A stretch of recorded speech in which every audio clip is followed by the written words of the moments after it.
end the Yizkor service with Psalm 23. Turn to page 91 if you'd like to follow along. We just listened to Julie sing this beautiful song.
Shantecha hemaye nachamuni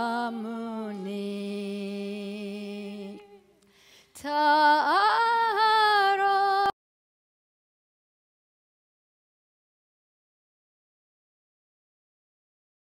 anai shulchan ta'aroch lefanai shulchan neged zorerai tishanta vashemen roshi tishanta vashemen roshi tishanta vashemen roshi kosi revaya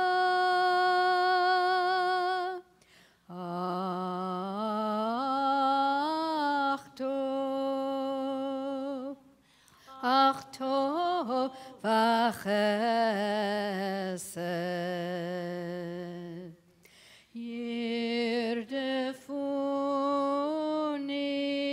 yirdefuni kol yemei chayai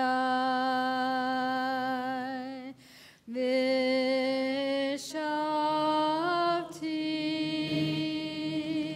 beveit Adonai v'shavti beveit Adonai leorech yamim tirirai-rai-rai-rai yai-rai-rai-rai-rai yai-rai-rai-rai-rai yai-rai-rai-rai-rai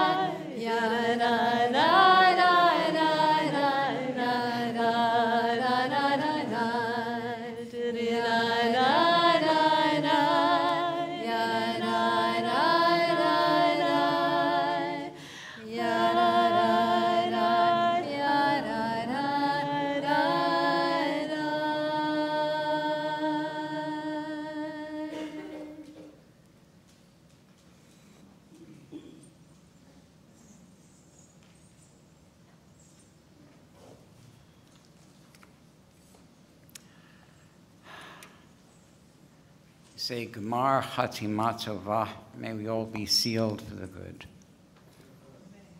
Shana Tova. So it's Yom Kippur afternoon. I figure it's a good time to tell a story. Some of you might know that I'm a sort of sidewalk astronomer. I lead the annual fall equinox gathering at Cesar Chavez Park each year at the solar calendar on the Berkeley Marina.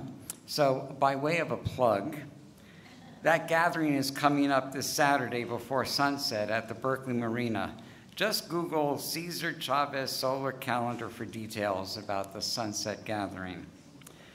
So I love the history of astronomy and how it teaches us about how we come to perceive and pursue truth. The story of astronomy also has things to teach us about dogma and about how dogmatism is essentially a form of idol worship. To understand one of my favorite stories about astronomy, I need to start by reminding you that the universe has changed dramatically in the last 400 years. Okay, the world itself has not actually changed very much, but the way we understand the world is vastly different, and we often forget how very different it is.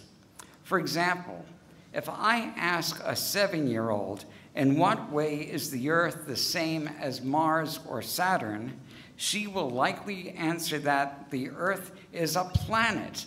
Well, duh.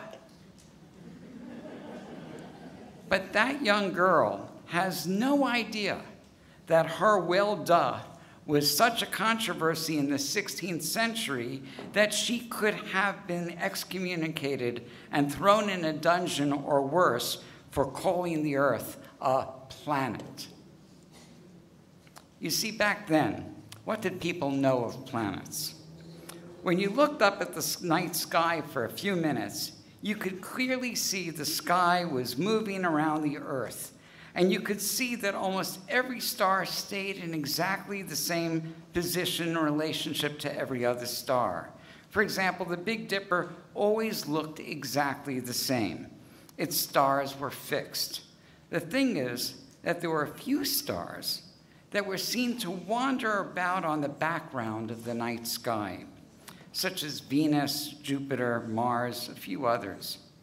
And they call these wandering stars planets, which comes from the Greek and Latin word, which means wanderer. So planet was a wandering star way up in the heavens. But everybody knew that the Earth is not in the heavens, and it isn't wandering about up in the sky. It's right down here on Earth, the Earth is. The skies are up there, and we are not in the sky. Anyone can see that. We are on terra firma, the unmoving ground at the center of the rotating skies. It's as plain as the nose on your face. And the Bible supports this.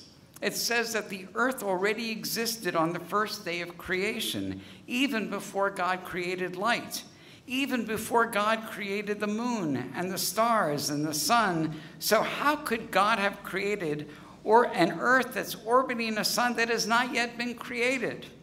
What silliness. Nevertheless, all this makes perfect sense if you only see the world from inside your human individual self, standing in the context of yourself on an immobile ground of all creation. From this place of astronomical narcissism, we are at the center. Let's make Earth great again.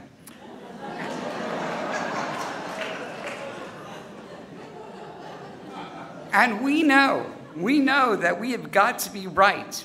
And anybody who thinks different is crazy, is stupid, or as it says in the famous tweets, sad.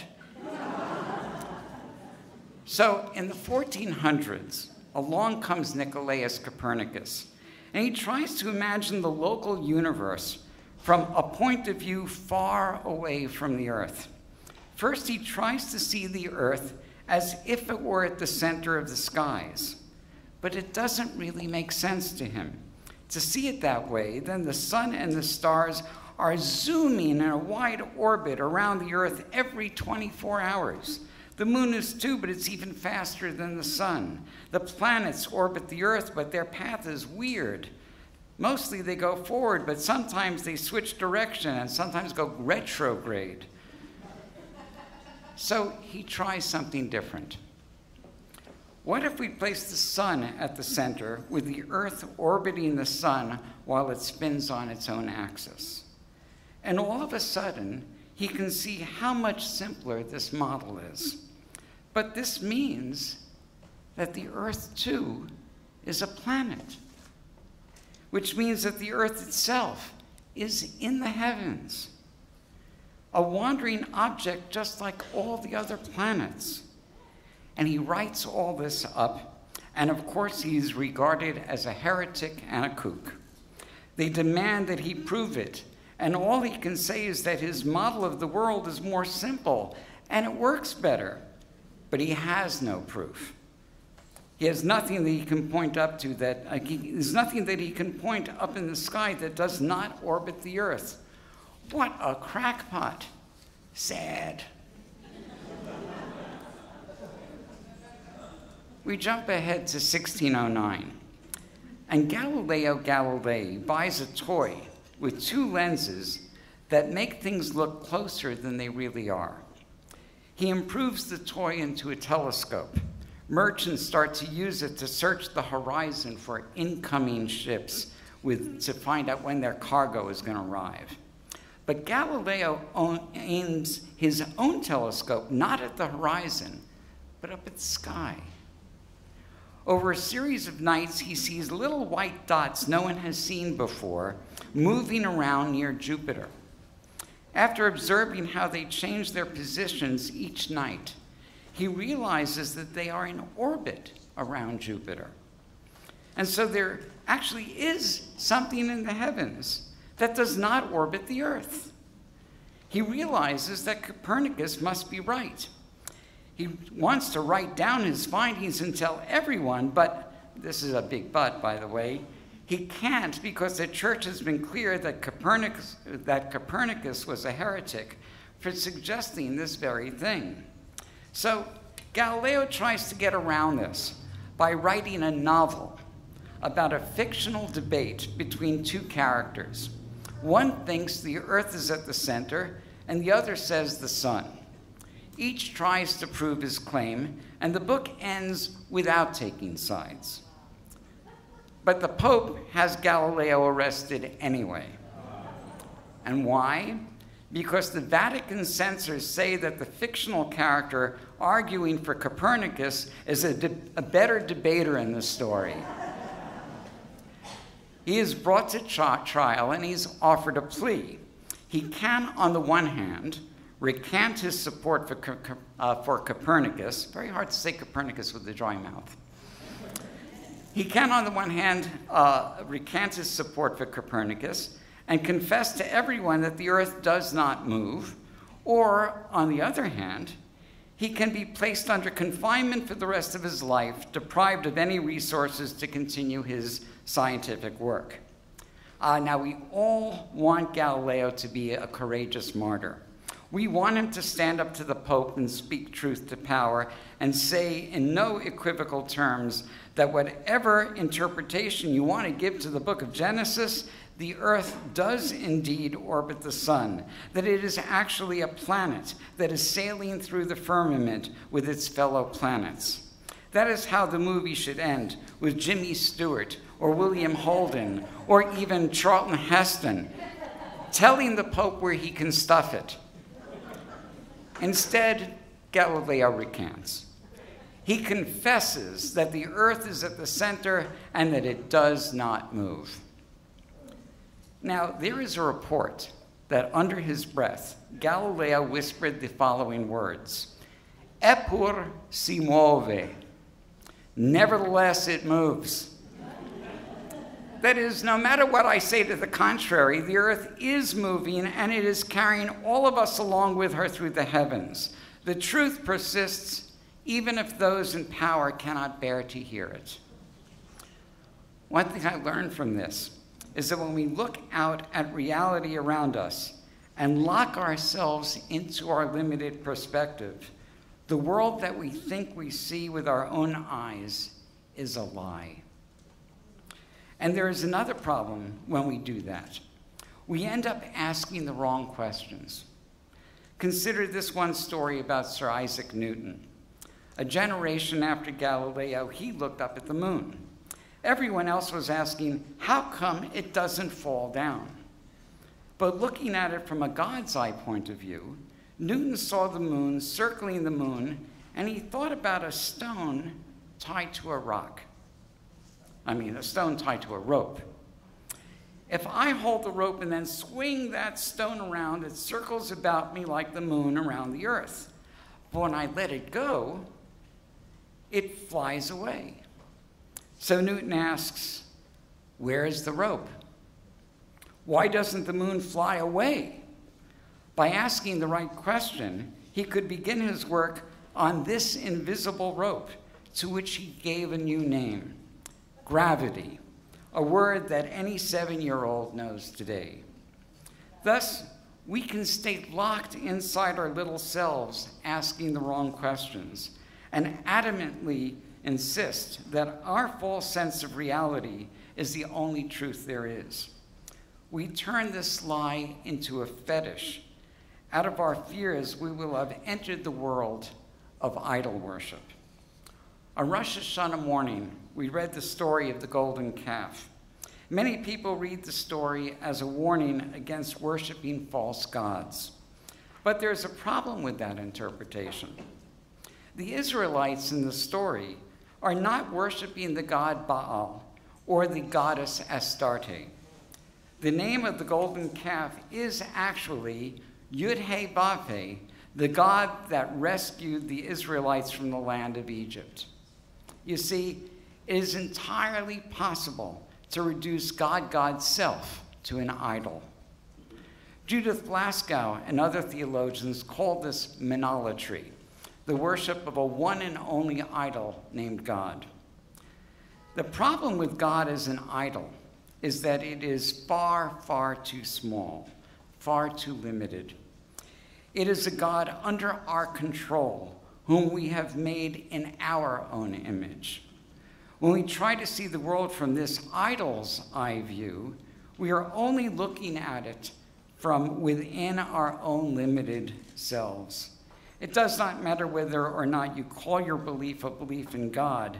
The issue is that when you look out at the world, are you doing so from outside your self-centeredness? Now, one consequence of having a small God is that we also have a small Bible, a small Torah that we also treat as an idol.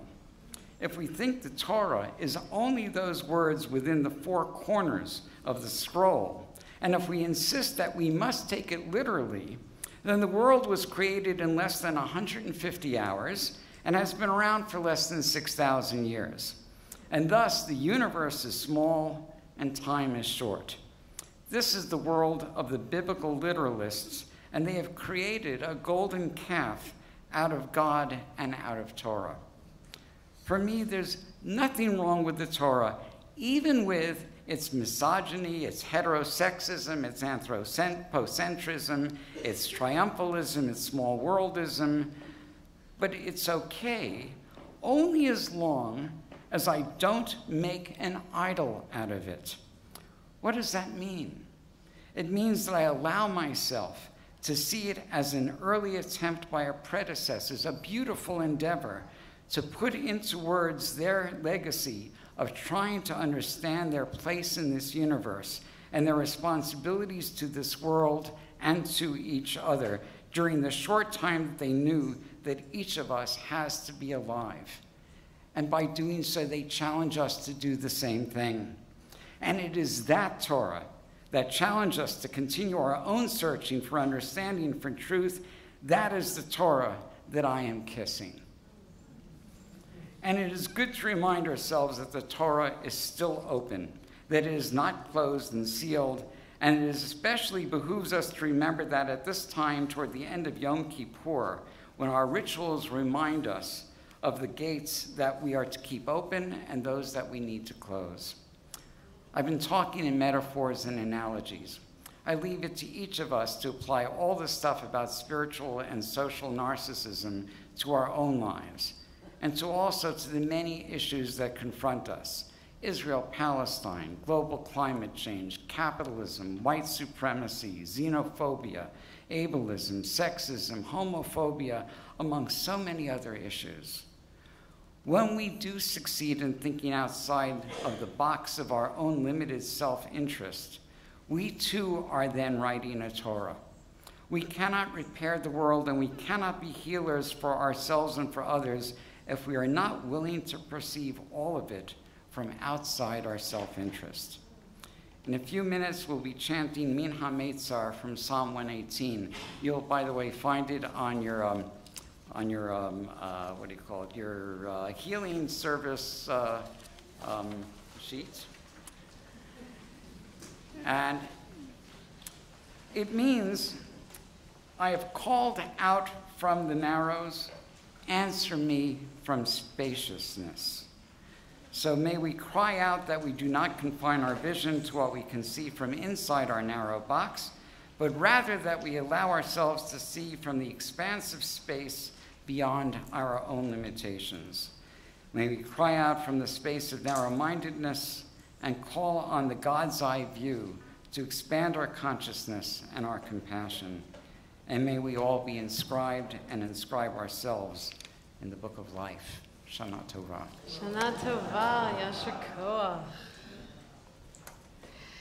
If you did not receive a healing service handout, see if your neighbor has one near you, or if many neighbors have one they could share with others. Anyone have one to spare?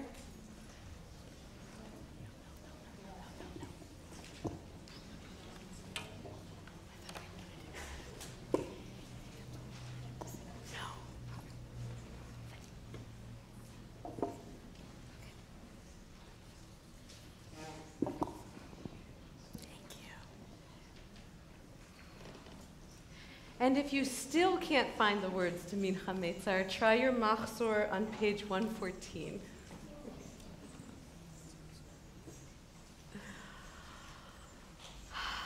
Thank you, Rabbi David.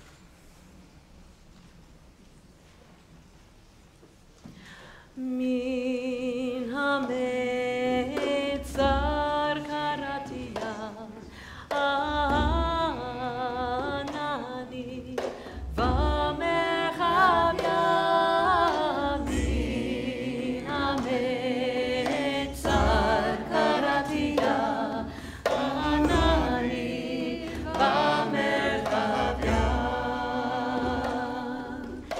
Min HaMeitzar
about truth. I want to lift up in this service today the truth of our bodies. And we're going to be devoting our time together in this service to lifting up the truth of our bodies. Some in discussion in small groups, some in prayer, and some in, thank you, some in silent contemplation. So some of you know that I have a 3-month-old baby. Exhibit A.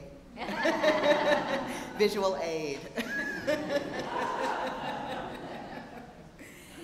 So in the first few weeks after he was born, wherever my partner, other visual aid, and I would go, people were so nice to us and so supportive to our bodies. It was really incredible. Strangers on the street would come up to us and say, "Are you sleeping? Do you need a sandwich? Would you like a place to lie down?" And suddenly it was okay to be completely unshowered, to have dirty sweatpants covered in spit up on backwards. This was socially acceptable. And this was really amazing because it was true. I was not able to eat or sleep or feed myself or take a shower. And the needs of this little body were completely all-consuming. However, as a chronically ill person and someone who lives in a disabled community, I'm always just a little too short. Another truth of the body. Oh, thank you. Can you hear me now?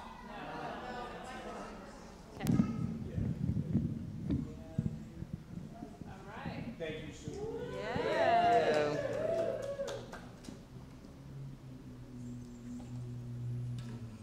I like this better anyways.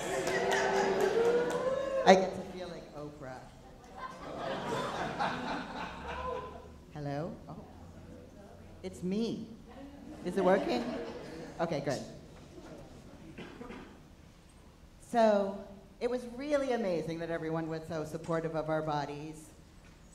However, as a chronically ill person, as someone who lives in a disabled community, as someone who works in hospice, it was really not my first time at the rodeo. It was not the first time that I was caring for a body or living in a body that required everything, that required 24/7 care.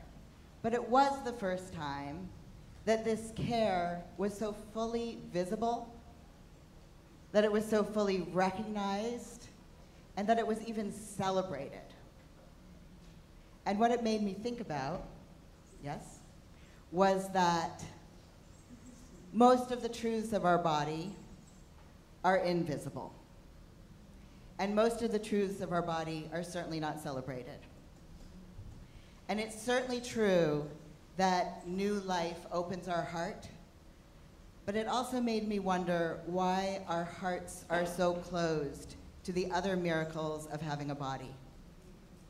Why we don't stop on the street to coo and awe at the miracle of elder life still surviving, or the miracle of midlife persevering, where I am right now, or the creative adaptations of a sick and disabled life, or the fact that a bed sore can be healing even while we're dying, that we can be healing and dying in the same breath, that we are surrounded by miracles of the body in every moment, and these truths are largely invisible. So today, on this holiest of holy days, I invite us all to lift up the truths of our bodies into the center of this sanctuary and have the truths of all of our bodies witnessed and celebrated and healed.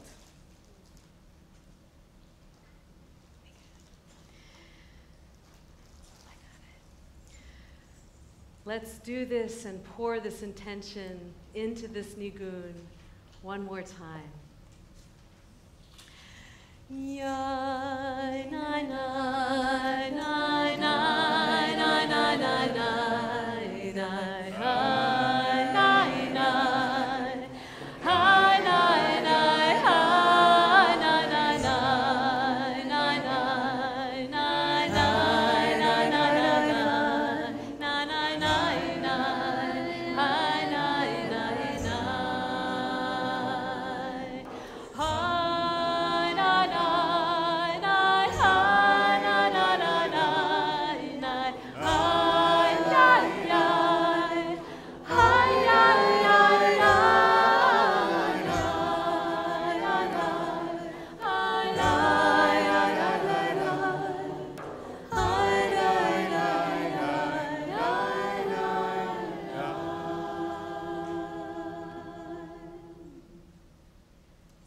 your handout, there is a healing prayer for ableism that I'm going to offer to us. And before we say this prayer, let's just take a moment of silence. Not working here. Talk right in the mic. This is a trick mic.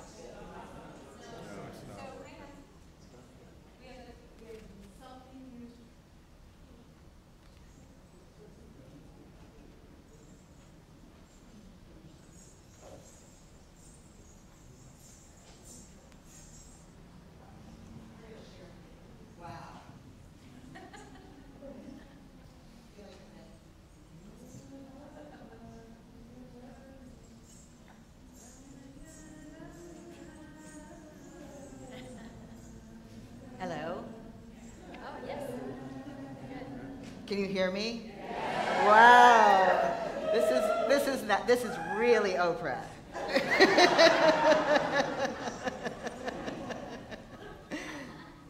So before I offer us this healing prayer for ableism, let's just take a moment in silence and name in your heart what it is that is an obstacle to your wholeness and healing right now in the world. It might be environmental toxins, might be the smoke from the fires this summer, might be lack of access to health care. Whatever it is in the world that is a barrier to your wellness. We'll just take a breath together.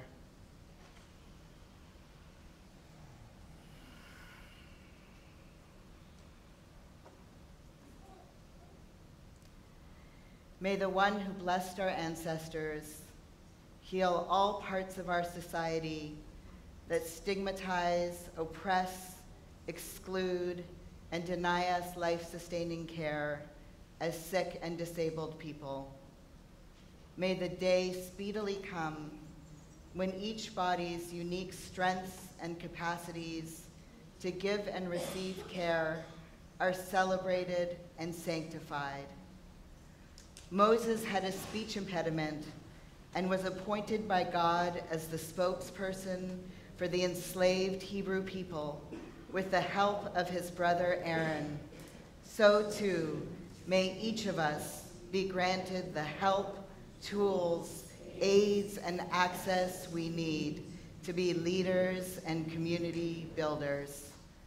When Miriam was sick, the whole camp of 600,000 Israelites waited for her and stopped traveling for a week in the wilderness until she was able to leave her tent.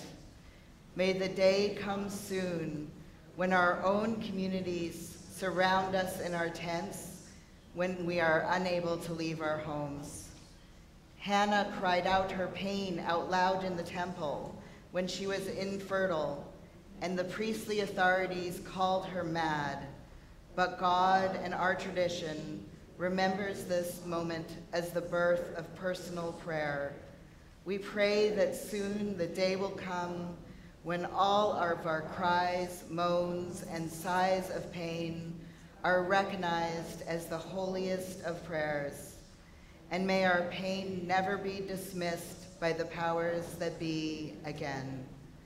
And may tomorrow be a moment when these stories from our Bible are not the exception, but the way the world is. May the God of our ancestors bring us to a time when all of our unique strengths are celebrated, all of our diverse needs are met, and we can move together towards liberation for all.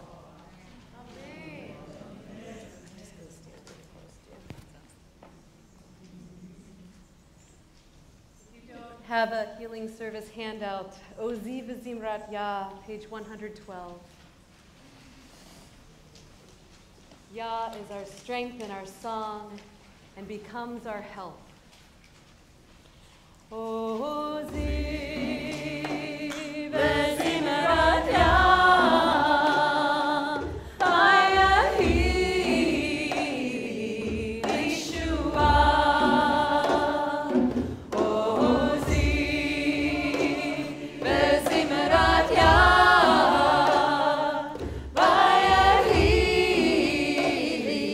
Yeshua.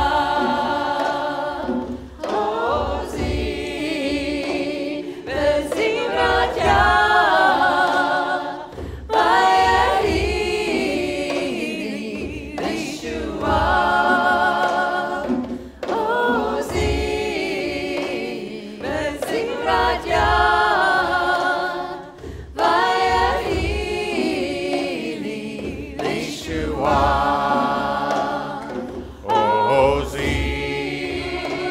Bezimrat Yah Vayahi Yeshua Ozi Bezimrat Yah Vayahi Yeshua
So we are going to spend some time now witnessing each other in small group discussion.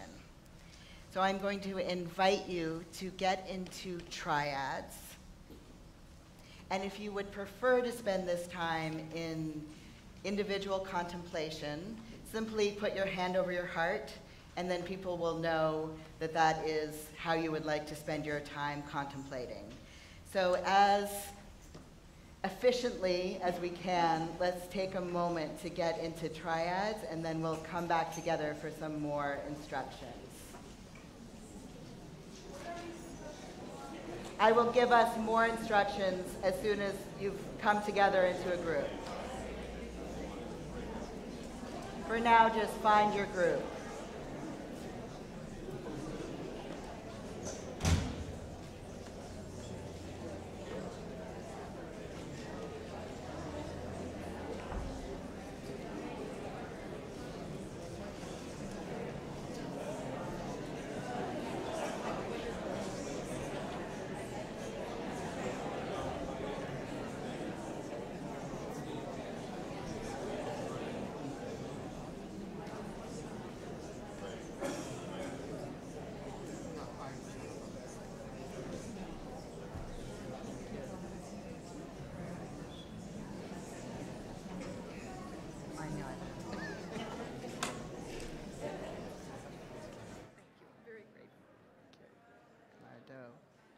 Something.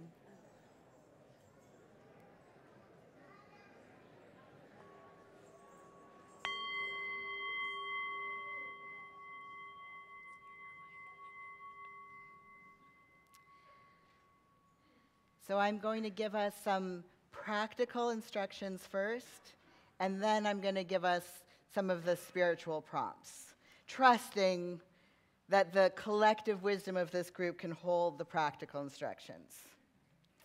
So we're each going to have 3 minutes to talk, and it's going to be a no crosstalk situation.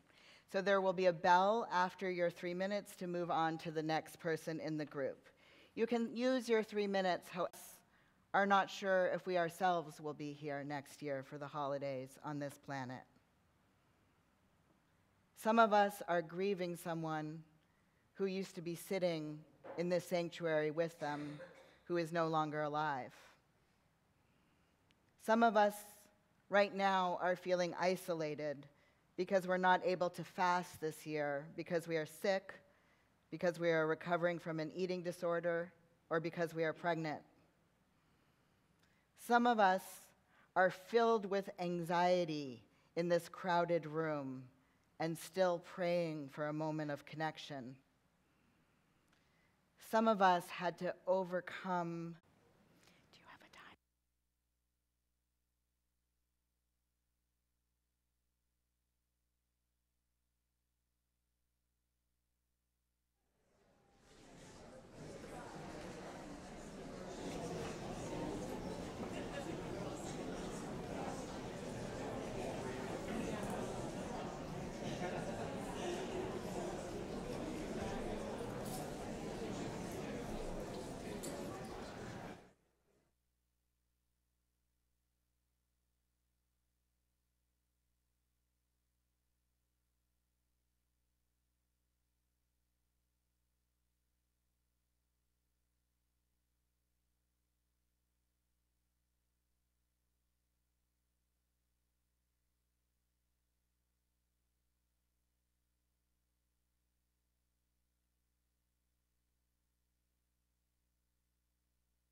Okay.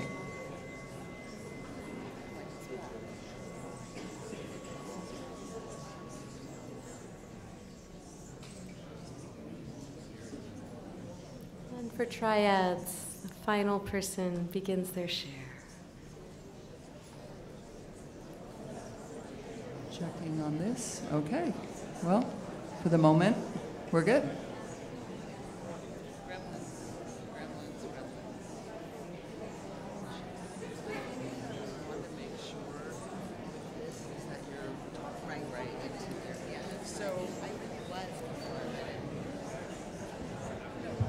So I should just like hold it right in my mouth. I'm fine with holding it. I think so, yeah.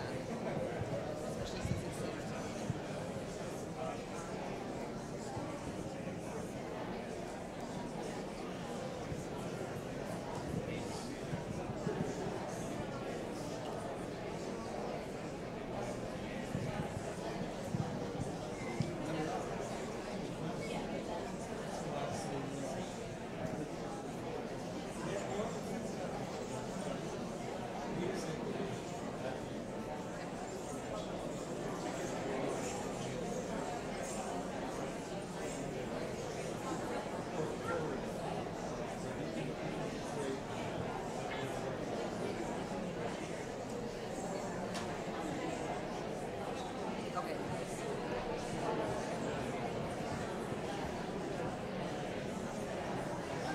great.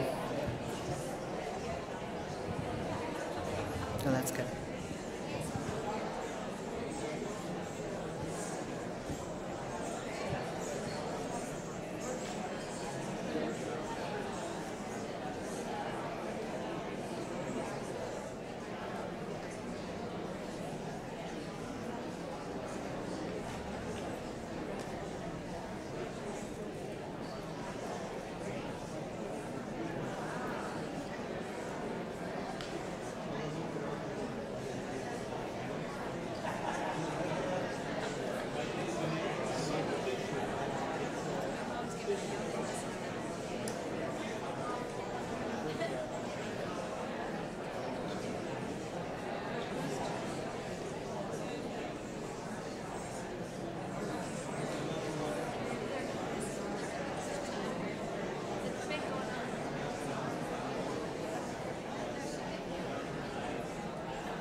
Thanking your group and coming back together.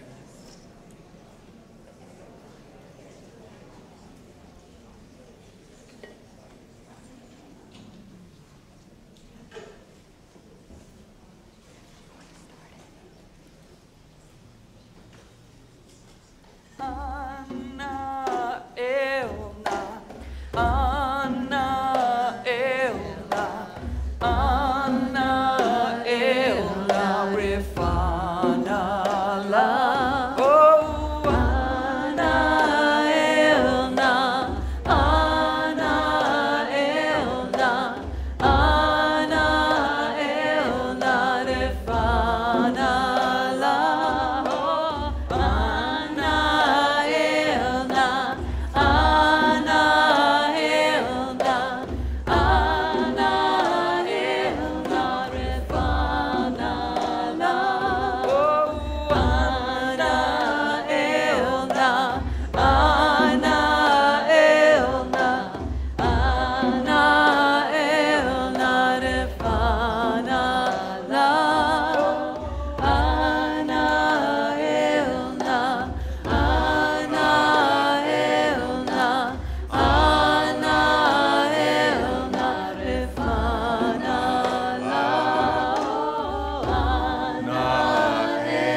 join me in a blessing for caregivers on your handout. And most of us are both caregivers and receivers in our lifetimes. May the one who blessed our ancestors be present to those who are companions to the ill and suffering among us. May we be filled with fortitude and courage, endowed with sympathy and compassion for long nights and exhausting days of caregiving.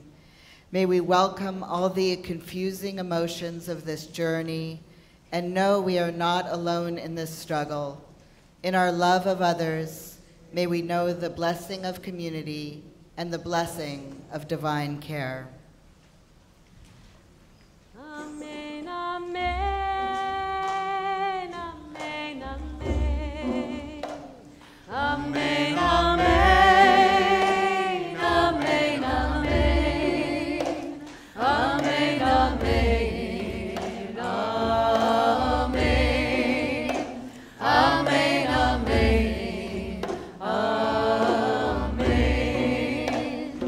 Amen, amen, amen, amen. Amen, amen, amen, amen. Amen, amen, amen. Amen, amen, amen.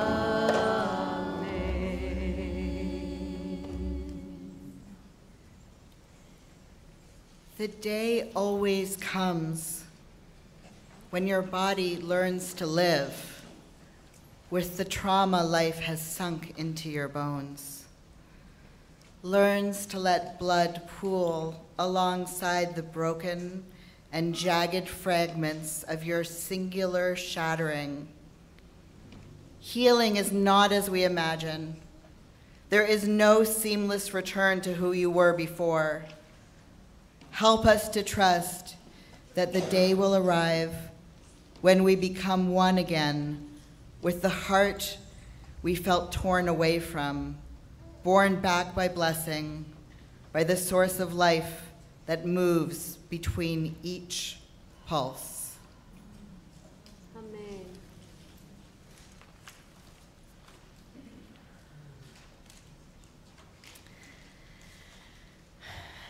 So we are going to end our service today with the priestly blessing, Birkat Kohanim, and we're going to do it a little differently this year. It is going to be an opportunity for everyone in the room to receive care from us here up at the Bima. This is traditionally a blessing that is offered from parent to child. It's one of the first blessings we receive in life. All of us are born knowing how to receive care. We are born knowing how to be fed and held and rocked and comforted and bathed.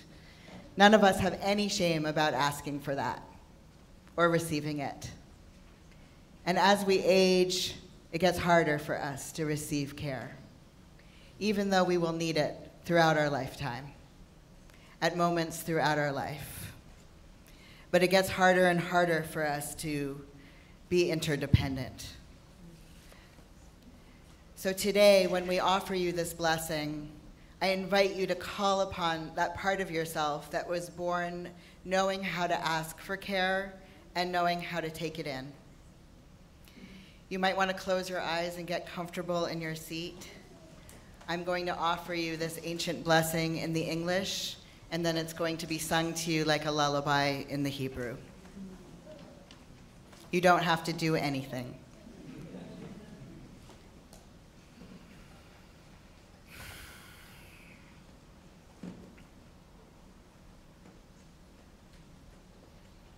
May the eternal presence bless you and keep you safe. May the Eternal One turn her face towards you and hold you close with unconditional love.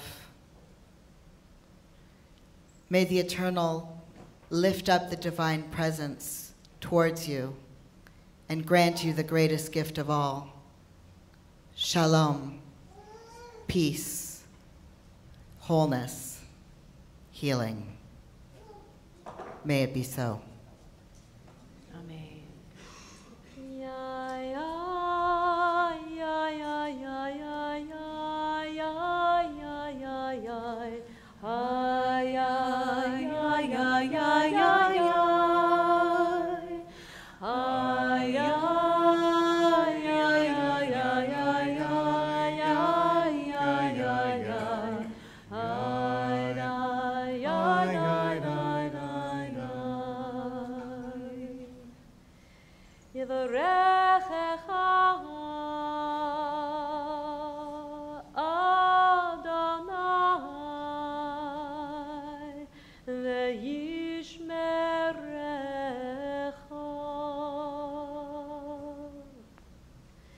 Ya'er Adonai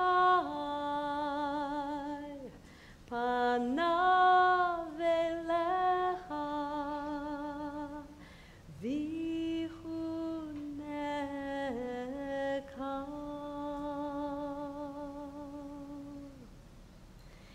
Yisa Adonai panav elecha v'yasem lecha shalom. Ay, ay, ay, ay, ay, ay,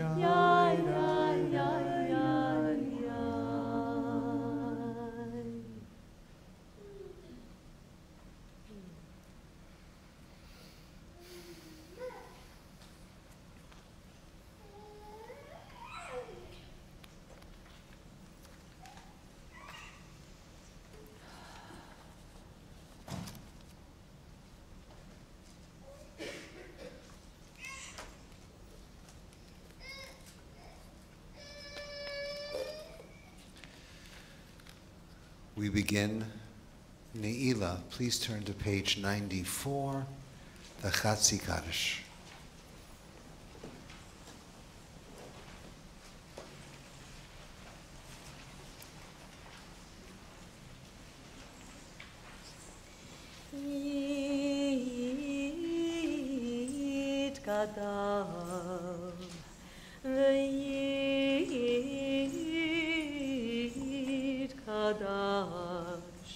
Shemei Rabbah, ay, ay, ay, ay, ay, ay, ay, ay, ay, ay, ay, ay, Be'alma divrach hirutei, v'yamlich malchutei, b'chayechon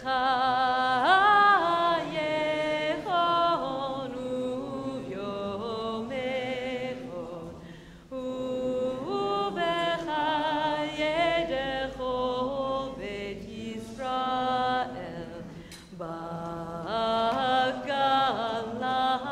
u'bizman kariv, ve'imeru Amen. Yehei Shmei Rabbah mevorach le'olam ul'almei alayha yitbarach, yitbarach v'yishtabach v'yitpa'ar v'yitromam v'yitnaseh v'yitadar v'yit'aleh v'yithalal shemei dekudesha brihu le'ela ul'ela mikol birchata v'shirata tushbecha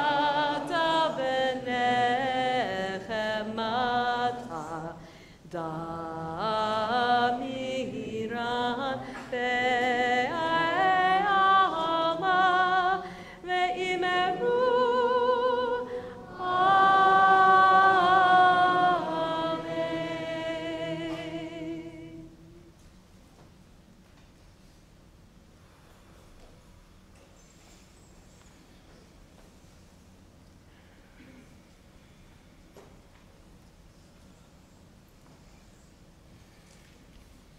Amen.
Please turn to page 95.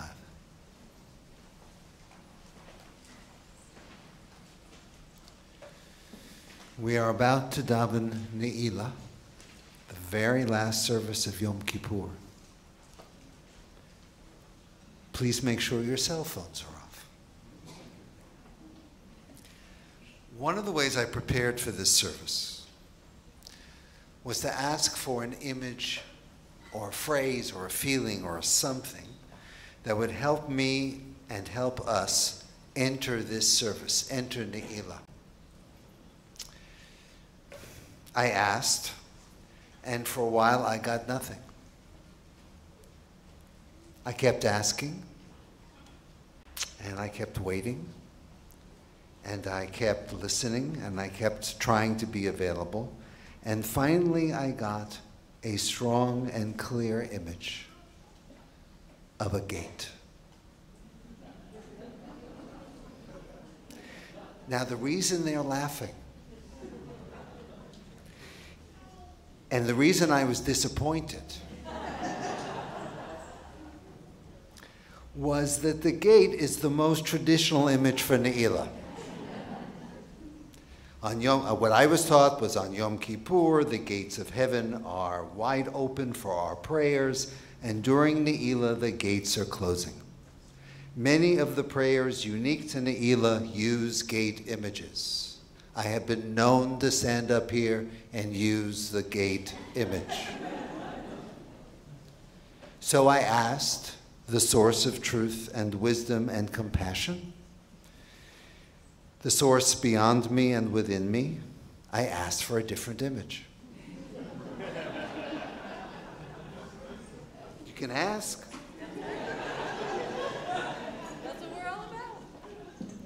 I drew a blanket first, but then got an image of a gate.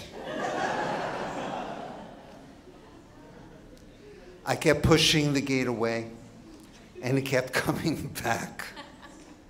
Finally, I accepted that once again we were going to talk about a closing gate. And once I accepted this, still a little annoyed, I began to pay attention to what I had actually been given. And I realized that this was not an image of a closing gate.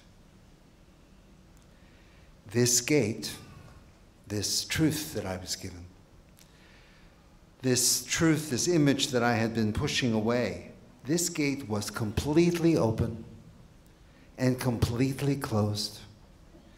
And in the process of closing and in the process of opening, all at the same time. In the image I was simultaneously afraid to pass through the gate, and I was completely through. And I was in the process of passing through, and I was stuck, and I was in the holy in-between place, in the threshold, all at the same time. This seems so like our human relationship towards truth, moving towards it and pushing it away, and so like our relationship to making deep, meaningful changes, and so like our relationship to compassion and love and creating a just world. And each of us here now are in a different place. And many of us are in more than one place at the same time. All the places in that image, being afraid to move forward, feeling uncertainty, waiting in the threshold, moving deeper and more forward. All these are part of the process of teshuvah, the process of ne'ilah. And it's not only about the gates of heaven. Maybe it's not about the gates of heaven at all. It's about the gates within us and between us. In the Talmud, Reb Issi teaches that if we can open our gates, and that's what he says, our gates. If we can open our gates as wide as the point of a pin, then the gates are opened for us the rest of the way. We accept where we are in this moment, the truth of this moment, or we don't accept it, and we live with that. We immerse ourselves in this last service of Yom Kippur, and we do our best. We do our best. Pitchu li, on page 95, open for me the gates of fullness. I will enter and thank Yah. Pitchu li, sharet tzedek, avovam, odeya. Pitchu li, sharet tzedek, avovam, odeya. Zeh hashar l'Adonai,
I get to tell you a little story. And the story I'm going to tell comes from a favorite book by Remy Charlotte called Arm in Arm.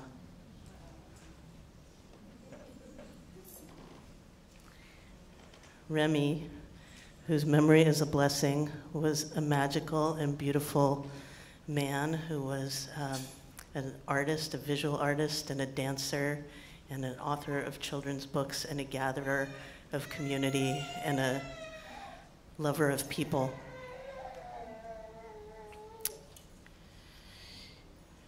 This is a very short story. Once in China, a man gave an artist money to make a painting of a fish. The man waited several years, and whenever he saw the artist, he asked for the painting. After waiting several more years, the man grew angry. He went to the artist's house and demanded the painting. The artist took a piece of paper, dipped her brush in paint, and with ease dashed off the most beautiful painting of a fish. The man was astonished. "If it was so simple," he said, "why didn't you do it sooner?" In reply, the artist slid open a door, and thousands of paintings of fish fell out.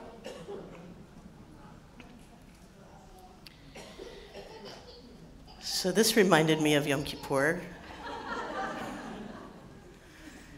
because sometimes I feel like every year as I'm doing the work of examining myself and seeing where I have missed the mark, I return to the same places over and over and over and over again.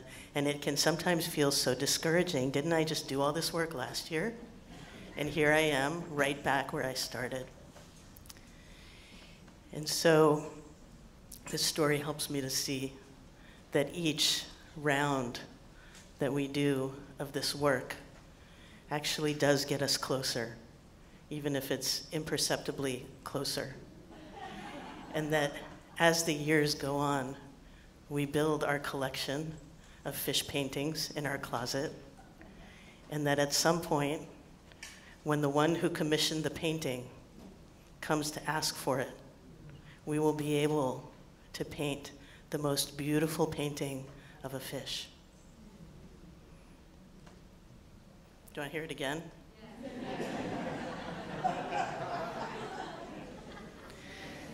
Once in China, but it could be anywhere, a man gave an artist money to make a painting of a fish. The man waited several years, and whenever he saw the artist, he asked for the painting. After waiting several more years, the man grew angry. He went to the artist's house and demanded the painting. The artist took a piece of paper, dipped her brush in paint, and with ease dashed off the most beautiful painting of a fish. The man was astonished. "If it was so simple," he said, "why didn't you do it sooner?" In reply, the artist slid open a door, and thousands of paintings of fish fell out.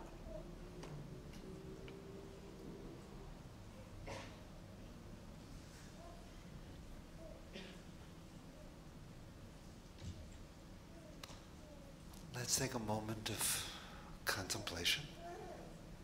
Just think about the story. How does it apply to you? And how does it apply to you as we do this prayer? What are you drawing?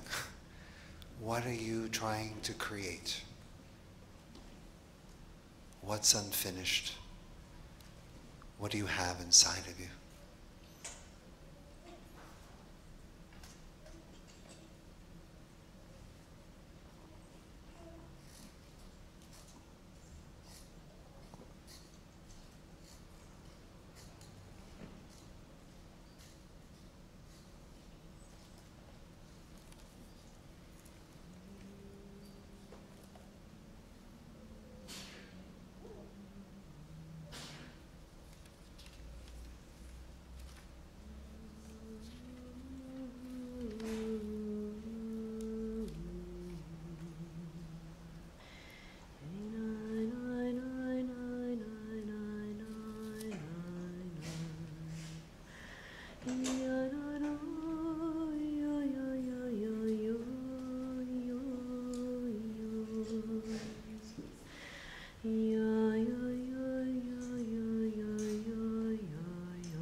Please turn to page 97.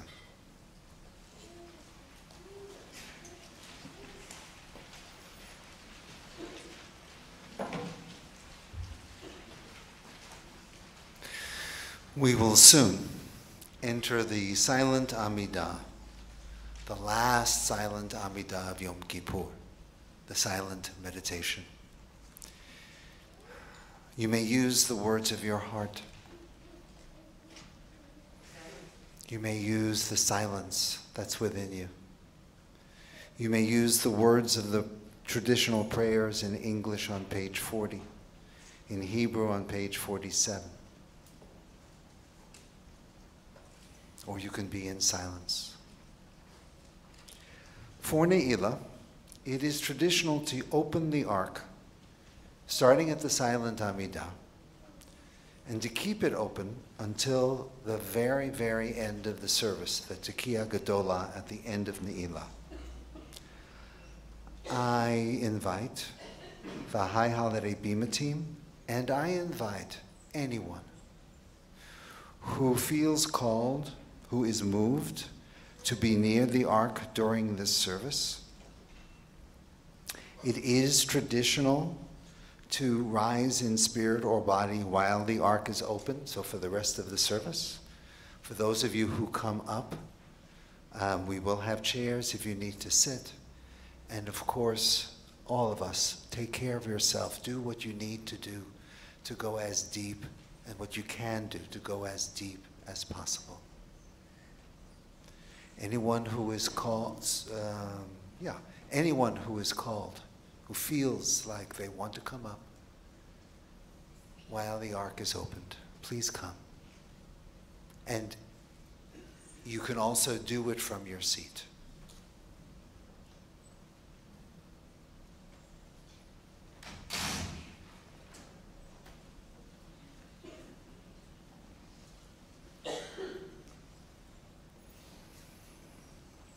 P'tach lanu sha'ar on page 97. Open for us the gates in the hour of closing the gates, for the day is passing away, the day is turning away. The sun is returning to set.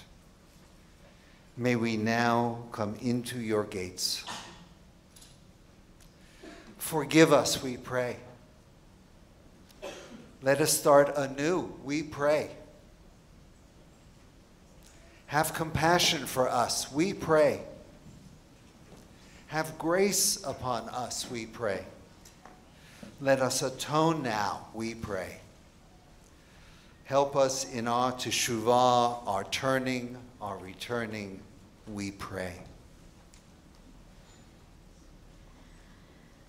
P'tach lanu sha'ar be'et ne'ilat sha'ar ki panah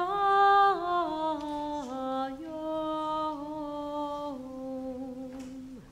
hayom yifneh hashemesh yavo v'yifneh Navo she'arecha ana elna sana selachna mechalna chamalna rachemna kaperna kavosh chet ve'avon.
Ose Shalom, page 54.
Please turn to page 67.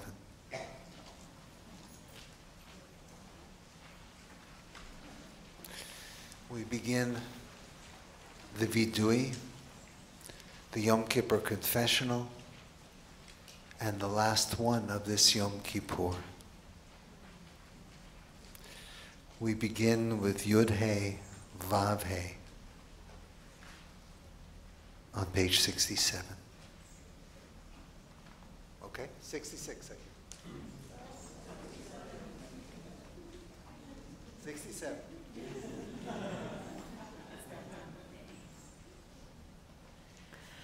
Yod Hey Vav Hey El Rachum V'Chanun Erev Havayim V'Rav Chesed V'Emet Noser Chesed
on the bottom of page 68 and the top of page 69, the Ashamnu, the communal confessional. We are talking about what, not just us personally, but we as a community, we as a society, we as a world, the pain and the suffering that we've caused. And we ask that people who need it receive forgiveness and teshuvah.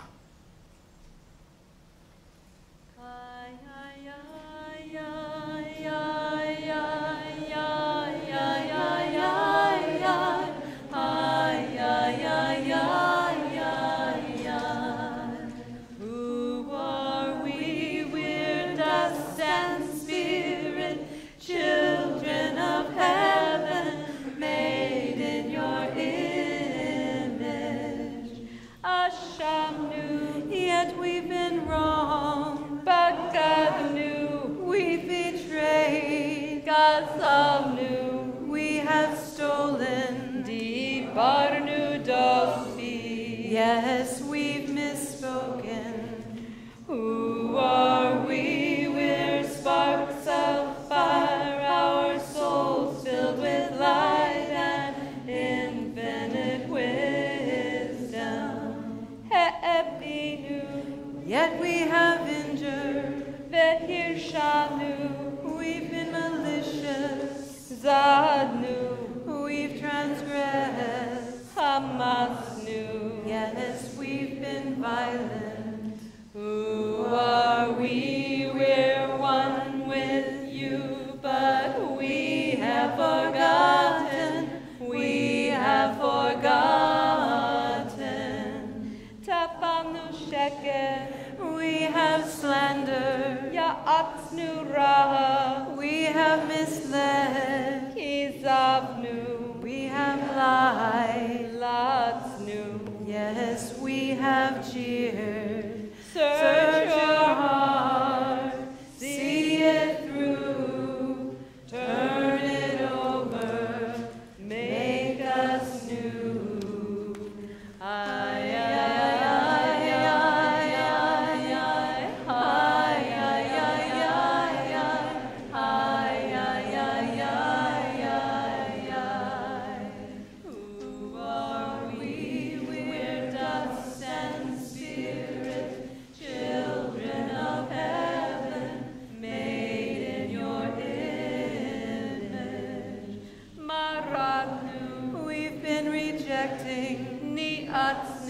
We've insulted, Sakarnu. We've turned away, Abinu. We have offended.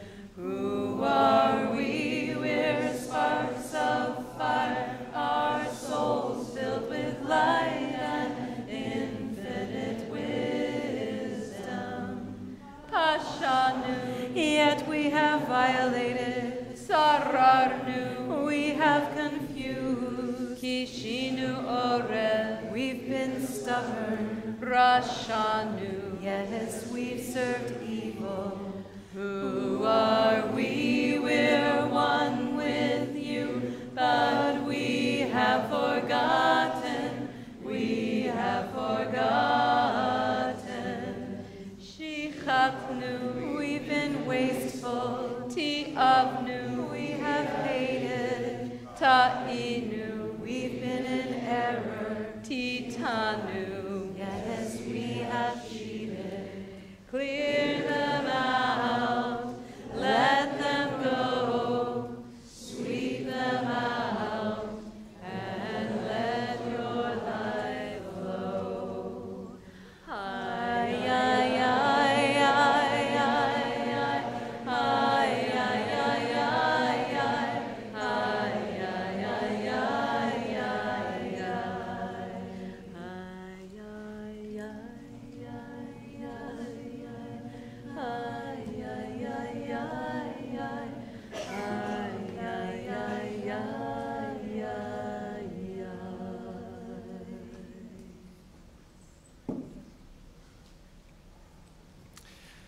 Take some time now and look at your life. See what comes up. Those things that you want to change in the new year. Those things you have regret for.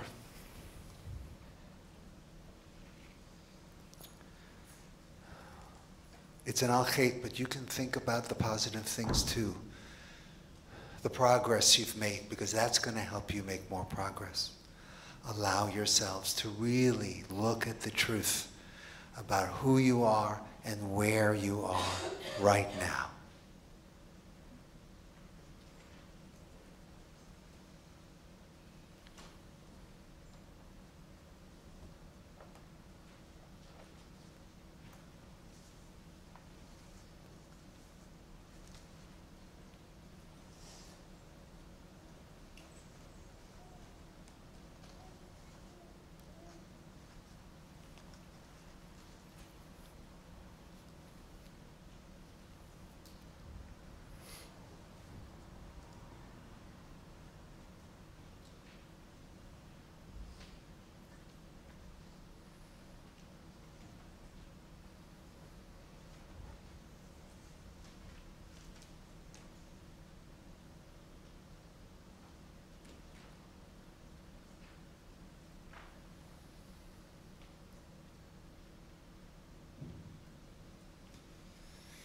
Vial Kulam, bottom of page 69.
Let's see if we can go deeper. Look again. See what comes. See if it comes with a way through. See what comes. What is the truth right now of your life?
Vial Kulam.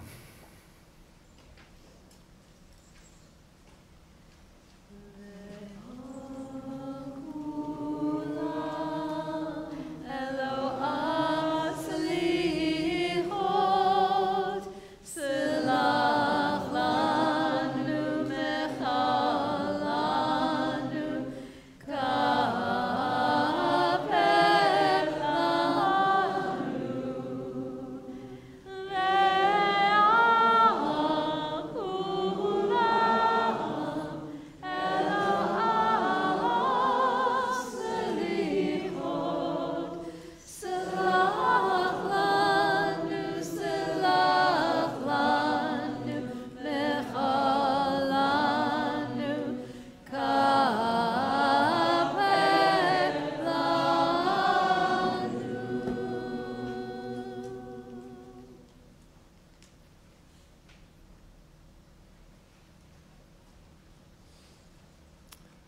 Let's look one more time. May the truth come to you in a way that you can really hear, that frees you somehow, that lets you know what the next step is for you. May it help you, the truth help you into wholeness. Let's take some time now.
V'al kulam.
May everything we have done, and everything we have felt, and everything we have experienced this Yom Kippur, starting in the dark of night, during the light of this day, and now at dusk, may everything lead towards wholeness, into wholeness and peace and truth. Page 114. Ya'aleh.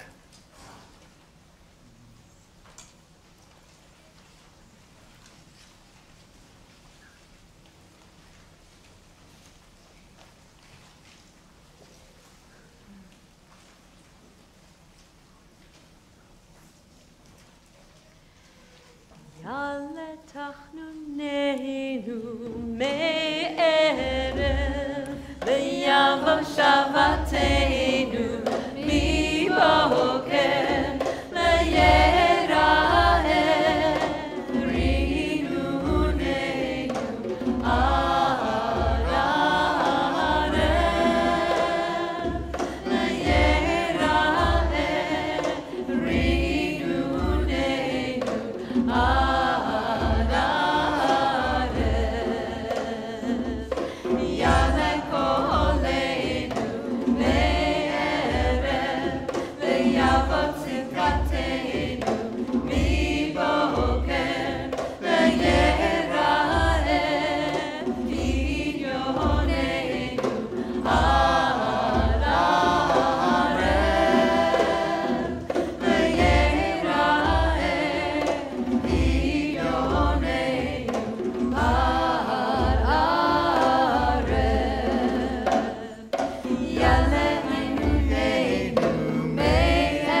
This is the last Avinu Malkeinu for this year.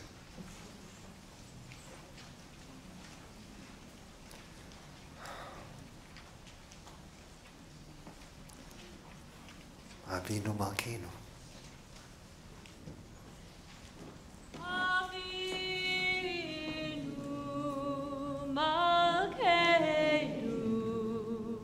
En lanu melech ela ata, Avinu Malkeinu, aseh imanu, lema'an shemecha,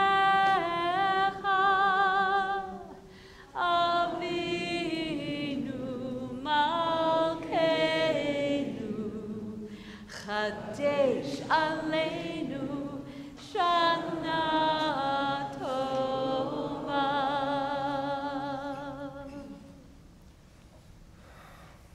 Let's pray together. Litany number 2 on page 103, the bottom.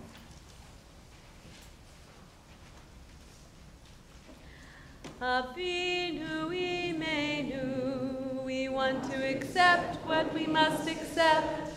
Our guide deep within, we want to change what we must change.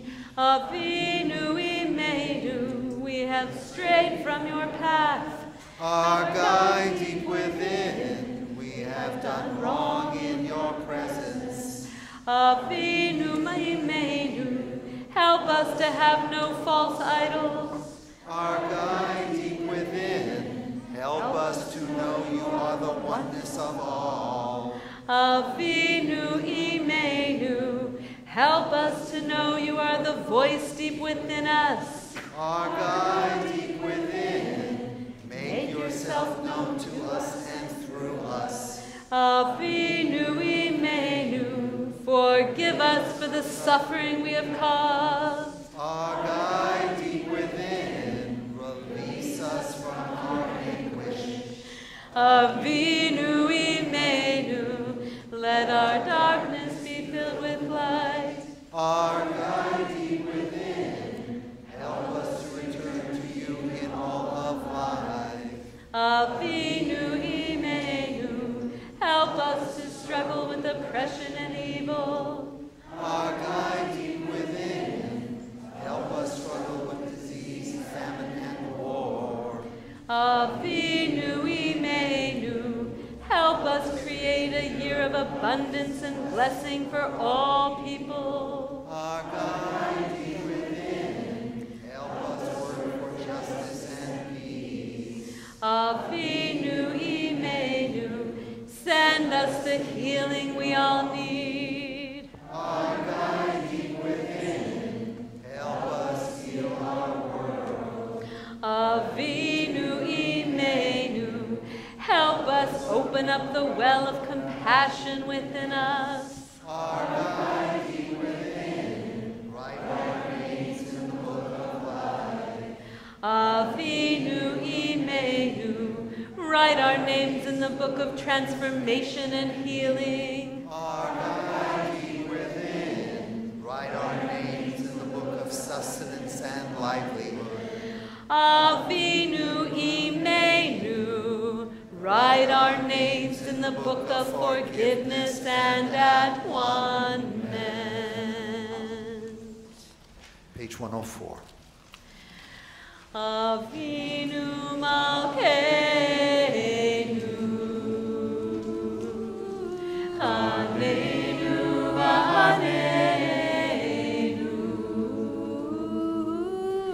Avinu Malkeinu, Chaneinu v'Aneinu, ki eimanu ma'asim. Aseh imanu,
Please turn to page 105 for the mourner's Scottish.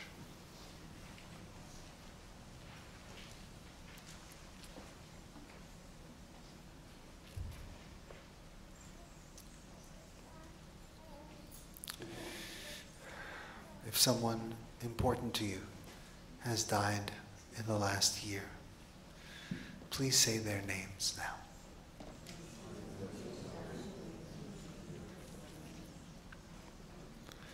We also include all those people who have died in the storms in the Carolinas, in the Philippines, and elsewhere.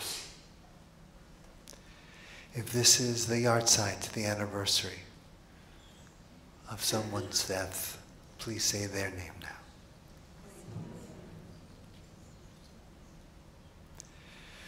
We include those people in Puerto Rico who died a year ago from the storm. If it is, well, everybody's standing, so never mind. Let's say this together and let's say this slowly. Yit gadal v'yit kadash shemei rabbah v'alma tivra chirutei v'amlich malachutei v'chayechon uv'yomechon uv'chayei dechol Beit Yisrael v'agala uv'izman kariv v'imru Amen. Yehei shmei rabbah Mevarach Leolam Ulomei Almaya Yitbarach V'yishtabach V'yitpa'ar V'yitromam V'yitnaseh V'yithadar V'yithaleh V'yithalal Shemei Lekudashah Le'elah Ule'elah Mikol v'chata v'shirata, tushbechata v'nechemata, ta'amiran v'alma v'imru amen. Yehei shlama rabba min shemaya, v'chayim aleinu v'al kol Yisrael, v'imru amen. Ose shalom bimromav.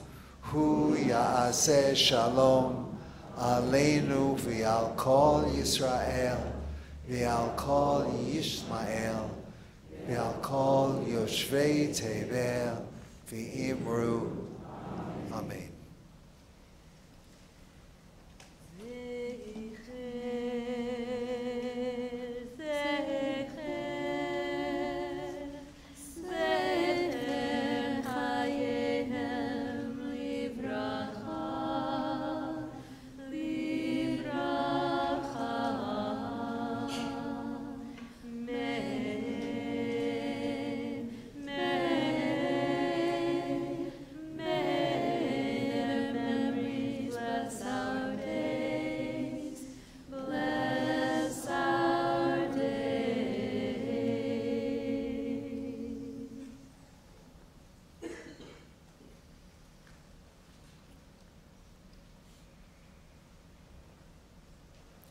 Page 96 at the bottom.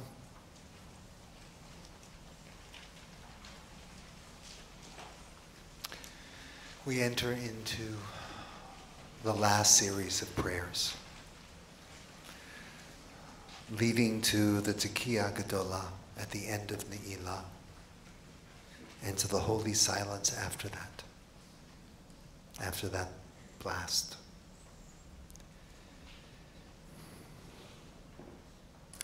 If there's something you need to pray, if there's something you need to know about yourself, this is the time.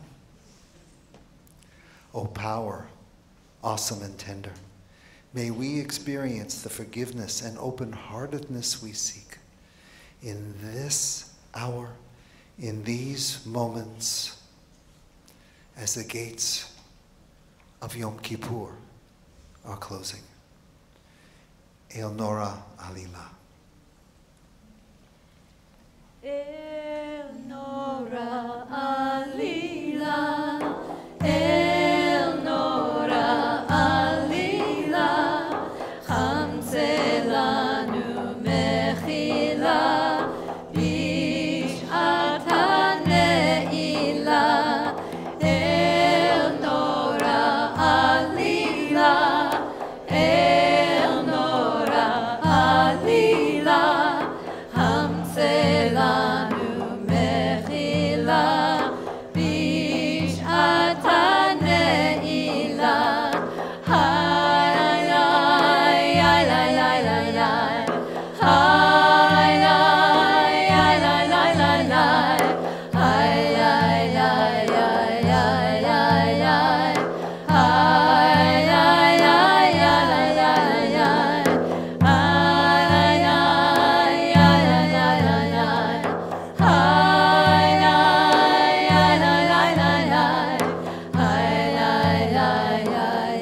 Anyone who has a shofar and wants to participate in the Tekiah Gedolah, please see David over there.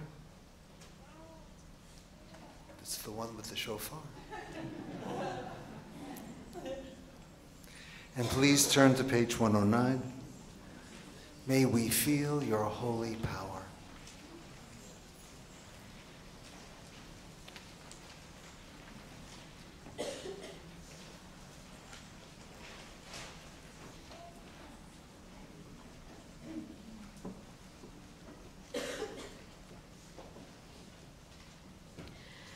May we feel your holy power. May we feel your holy strength. May we feel your holy presence surround us in this holy place. May we feel the earth beneath our feet as we bend and bow to you. May our bodies rise to greet you as we feel your presence pouring through. It is upon us, it's upon us to feel your holy ground. It's upon us to hear your holy sound. It's upon us to feel your love inside. It's upon us to face you and not hide. It's upon us to think, to act, to do. It's upon us to do what's right and true. It's upon us to reach up to the sky. It's upon us to take our wings and fly.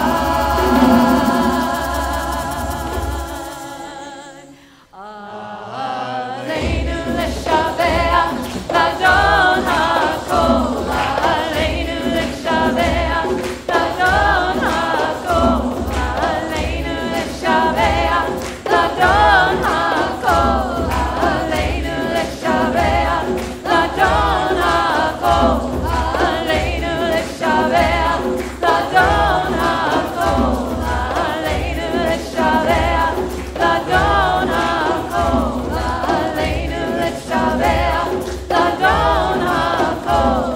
Aleinu l'shavea, l'adon hakol. May we feel your holy power. May we feel your holy strength. May we feel your holy presence surround us in this holy place.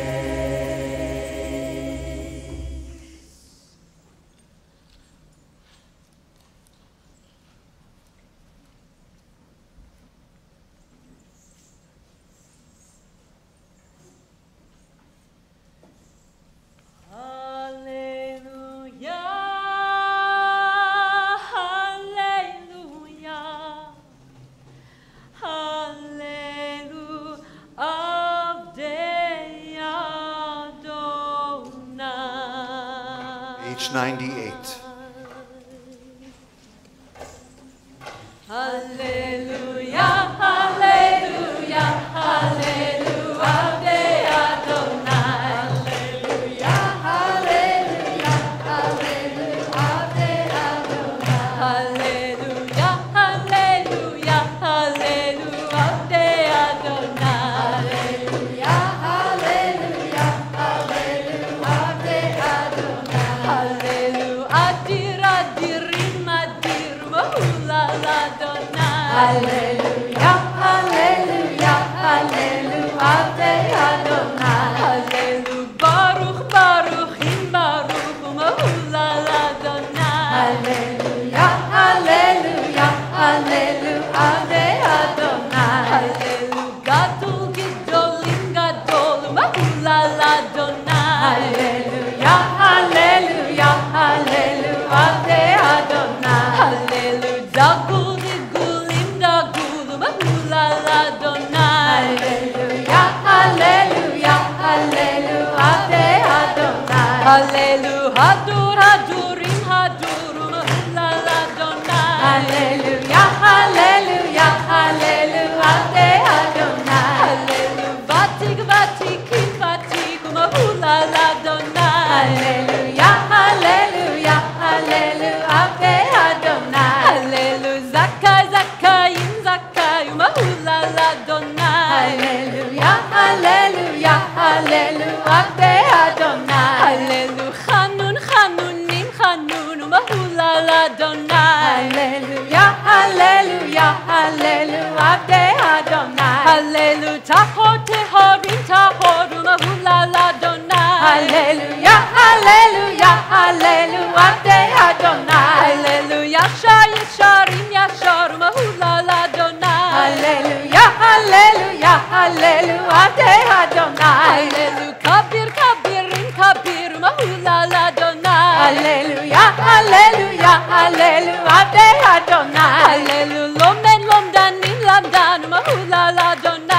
Hallelujah, hallelujah, hallelujah, Avdei Adonai. Hallelujah, melech melechim melech mahulal Adonai. Hallelujah, hallelujah, hallelujah, Avdei Adonai. Hallelujah, navon nevonim navon mahulal Adonai. Hallelujah, hallelujah, hallelujah, Avdei Adonai. Hallelujah, somach somachim somech mahulal Adonai. Hallelujah, hallelujah, hallelujah, Avdei Adonai. Hallelujah, ozer ozerim ozer mahulal Adonai. Hallelujah, hallelujah, hallelujah, Avdei Adonai. Hallelujah, fodet piroyim fadeu mahulal Adonai. Hallelujah, hallelujah, hallelujah, Avdei Adonai. Hallelujah, tzadik tzadikim tzadikim mahulal Adonai. Hallelujah, hallelujah, hallelujah, Avdei Adonai. Hallelujah, kodesh kedoshim kadoshim mahulal Adonai. Hallelujah, hallelujah, hallelujah, Avdei Adonai. Hallelujah, rachman rachmanim rachman mahulal Adonai.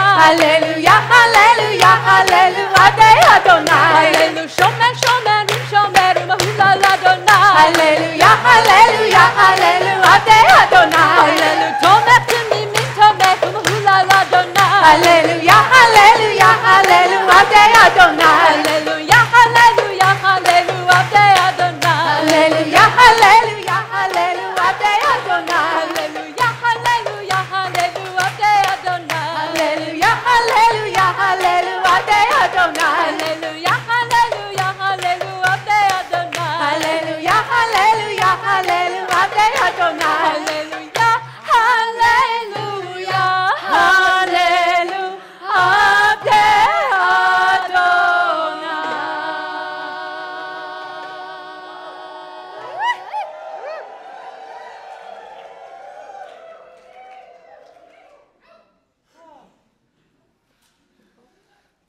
So we take that. Now listen, we take that and we say the Shema. The three-part Shema on page 98.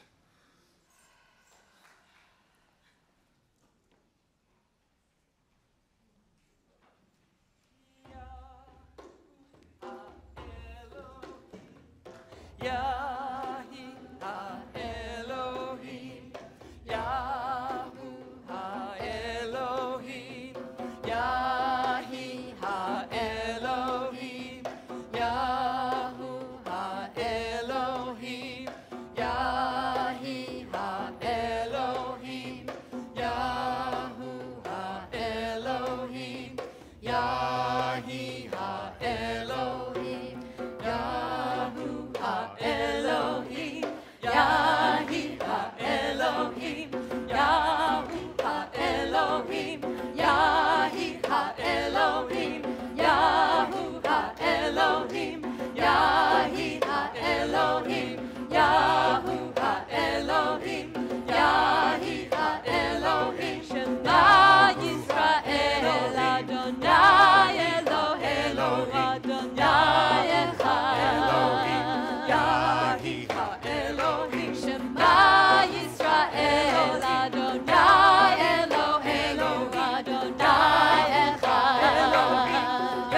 Shema Yisrael, Adon Yah Eloheinu, Adon Yah Echad. Shema Yisrael, Adon Yah Eloheinu, Adon Yah Echad. Shema Yisrael, Todeh Elohim, Baruch Shem Todeh Olam Va'ed. Baruch Shem Yah Elohim, Yah Echad, Todeh Olam Va'ed. Shema Yisrael, Yah Eloheinu, Yah Echad, Todeh Olam Va'ed. Shema Yisrael, Yah Eloheinu, Yah Echad, Todeh Olam Va'ed. Shema Yisrael,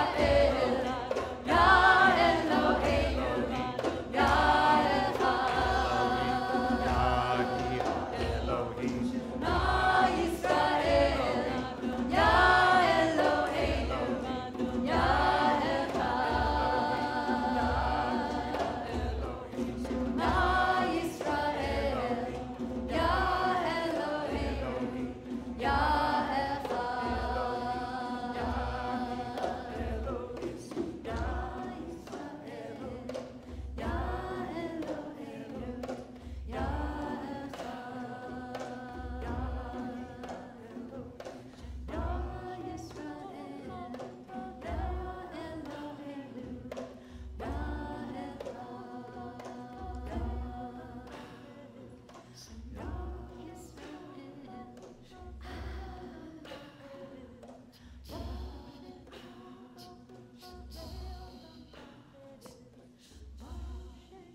Hashchina hi Elohim, no one but the one. Adonai hu Elohim, No one but the one. Hashchina hi Elohim.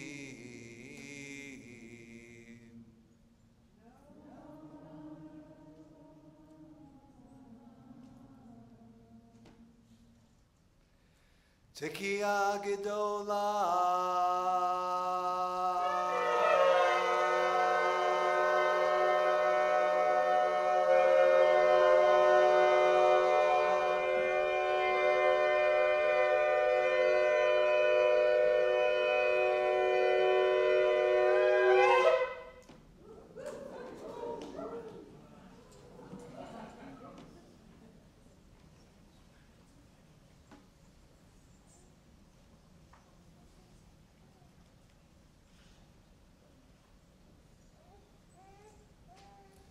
You may be seated.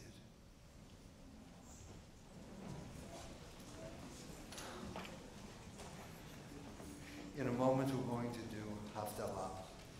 And we want to show our gratitude to our building and infrastructure volunteers, Lobby Beautification and Art Committee, who so enhance and sustain our beloved sacred home. Please, if you're part of those groups, of those committees, please join Sharon.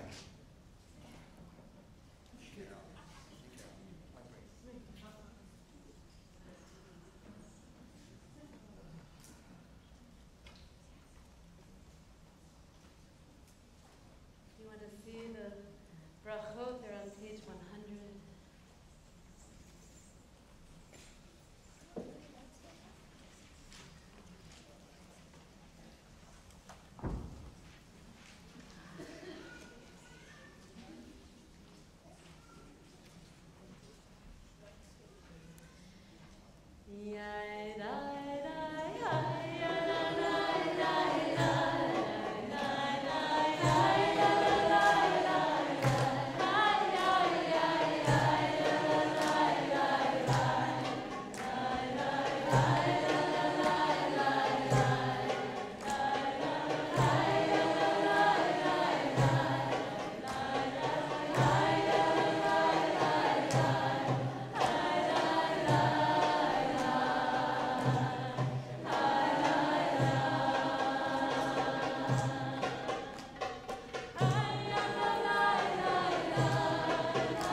Dance and weaving of all that is sacred in dark and light.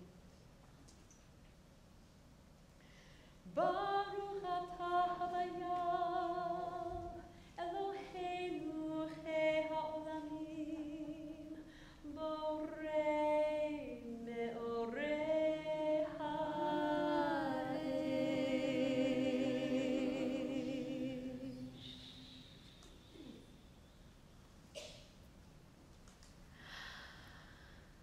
Baruch atah havaya Eloheinu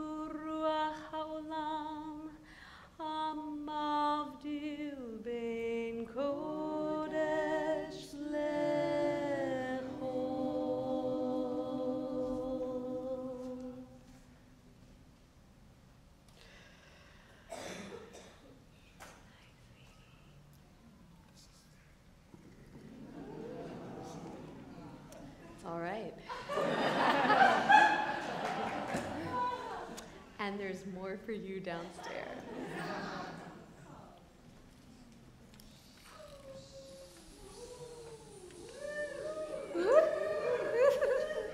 Ya la la la la la la la la la la la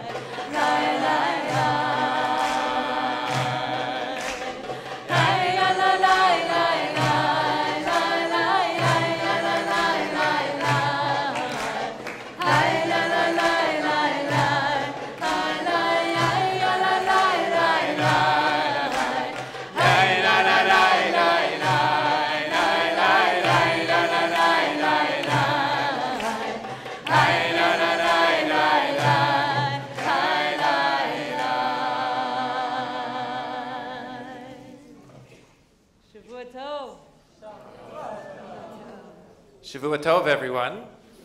I'm Michael Sachs-Toller, the executive director here at Kehillah. And those of you who know me know that I like giving announcements. And I was worried about an hour and a half ago that this was going to be a hard set of announcements to give, because it's hot in here and you're probably thirsty and hungry, but after this is easy.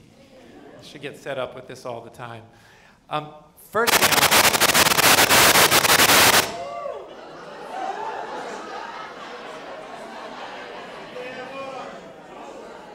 Kanahora, you said?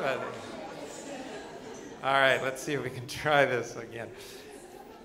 First thing is that there are 2 cars outside that have their lights on. If you have a black pickup, 83653B1, or a green Ford, so we said a green Ford outside, you have your lights on. So before I tell you, and a blue-gray BMW. Okay, lots of cars.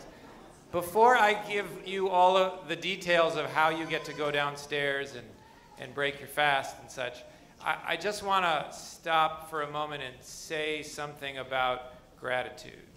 Because all day long I've been marveling at what gets to happen here. And as you know, things don't generally just happen. Okay, sometimes stuff happens. But mostly, stuff doesn't just happen. And what happened here over these high holidays didn't just happen. And I want to take a moment to say some thanks here to people. And have you join me in that thanks. The first is to this extraordinary Bima team. A couple of them aren't up on the Bima at this point. Who work for months to make this happen. So thank you. Let's do that one more time for them. The next is I want to say that there is an extraordinary group of volunteers who also makes all this happen. And I'm not going to point out particular individuals because I'm going to forget other ones. But how about, and a bunch of you are those people, and some of you, you know who you are. Let's get a big twinkle and thanks for all those volunteers who make it happen. And then I want to say something about the other people who are behind the scenes that made this happen, right? And some of the Kehillah staff are here. Maya's downstairs. Fred is downstairs. I don't know if Natalie and Rabbi Gray. But in addition, there's a few who aren't here. Dee Ward, Molly Malamed, Joseph Straub. Please make sure to let them know how you feel about what they did. Okay, it's because some of us who get to stand here in front of the mic get to see it right straight in person, but make sure to let them know. And there's a couple other folks who have helped make this happen. I want to say a big, big shout out of thanks to Michael St. Clair, who's up there in our booth, who took this, for his first time, did our sound and managed to handle a whole mess of challenges that were placed in front of him. And I also want to, so thank you, Michael. And a thank you to Che, who you will see, who you've seen wandering around from Community Ready Corps, who's helped do our security here at Kehila. So a thank you to Che also. So did I forget any others important? That's right, I forgot that one. Yeah, I got some announcements. No, I got some announcements. I won't forget those. So there are, and one more thing before I tell you about how to get your dinner, which is that, as you know, there's a couple other holidays coming. And we don't stop here. We have Sukkot events, several of them through the week. Please take a look at your flyers at the website and check those out. And then our holidays culminate on Monday night, October 1st, with the community-wide celebration of Simchat Torah that happens right here. And I can tell by how much you were rocking earlier tonight that you are the right crew to show up back on the 1st, because the Kehila Klezmer Band, featuring a number of us in this room, will be playing that night, and you get to dance like mad. So come back. Yes, thank you, my fan club back there. And otherwise, there's lots of information. Get that from the website and elsewhere. So now I can tell you, and I even wrote down what I needed to write down about what happens now, because we are going to, after we do motzi up here, you can grab a piece of challah on your way down. There'll be dinner downstairs, and the way it's going to work is the buffet is set up in the fireside room. So you walk through the Emma Goldman room and then into the fireside room and pick up your food, and then head back into the social hall to eat. There may be more people than seats. I have no idea. If there are, cozy up and make it work. There's some picnic tables out in the courtyard here. But one of the things we need is for a bunch of you who can carry to pick up all the folding chairs that are around here, like in the midsection here and in the back, and take them down and put them around the tables in the social hall. So if you can carry, please do. And on your way out, also pick up your prayer books and all your papers and stuff and put those out in the back. And I want to say just a word about the food, because, one more, and there's in the back classroom up here, if you want a contemplative eating experience, you've just had enough of the, you can come in the back classroom up here on this floor and eat quietly. But the food tonight, so thank you to those of you who brought some salads and desserts for potluck. But I want to say we are very fortunate for the second year in a row, and this will go on for a number of years ahead of us, to have the main part of the meal catered by the Riley Newfield family. Would you wave back there, the beautiful three of you? There you go. Who are sponsoring tonight's dinner in the memory of Grandma Ann Gutman, who loved people and food and feeding people with all her heart. So they wanted to feed all of you. So thank you. And I think, is there any other detail that I have forgotten other than doing motzi? I think we're ready.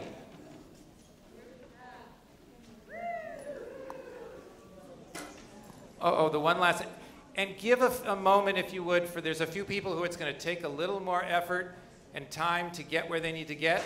So hug your neighbor and wish them Shana Tova, and let some of the folks who need a little bit more time getting themselves moving. Thank you. You may know the drill. As you wish, an energetic or physical daisy chain. Check with your neighbors, say hello, see what they're down for.